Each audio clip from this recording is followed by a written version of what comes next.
বাঁচাও আমাকে, বাঁচাও বাঁচাও আমাকে, বাঁচাও। তুই তো এইভাবে মানবি না শালা নাগিন। আরে এখন তো আমি বিন বাজাবো, তোকে তো এখন যেভাবে হোক আসতে হবে। আরে আমার মাথা চক্কর দিচ্ছে। আরে এই তুই এইভাবে মানবি না, এখন তো তোকে ছাড়বো না। আরে কি, আরে তুই এইদিকে আসতেছিস? আরে এখন তো তোকে মেরে ফেলাবো। এখন এই আলি ডিসুম, আরে তুই তো পারবি না, এই নে তোকে দিলাম। আরে আমি তোমার নাগরাজ চলে এসেছি, তুমি চিন্তা করো না। আরে এটা কি হয়ে গেল, ওদের মধ্যে বন্ধন হয়ে গেল। আরে আমার নাগরাজ তুমি চলে এসেছো? হ্যাঁ আমি তো চলে এসেছি। মনি তোমার কাছে? হ্যাঁ আমার কাছে, এই নাও।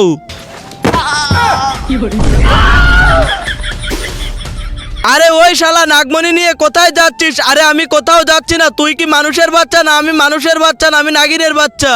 আরে মানলাম তুই নাগিনের বাচ্চা, তাড়াতাড়ি দিয়ে যা। আরে এটা তো আমি তোকে কখনোই দিব না, পারলে তুই নিয়ে যা। কিন্তু তার আগে তুমি যদি ইন্ডিয়া থেকে দেখে থাকো তাহলে একটা লাইক করে দাও, আর বাংলাদেশ থেকে যদি তুমি দেখে থাকো তাহলে লাইক সাবস্ক্রাইব দুটোই করে দাও।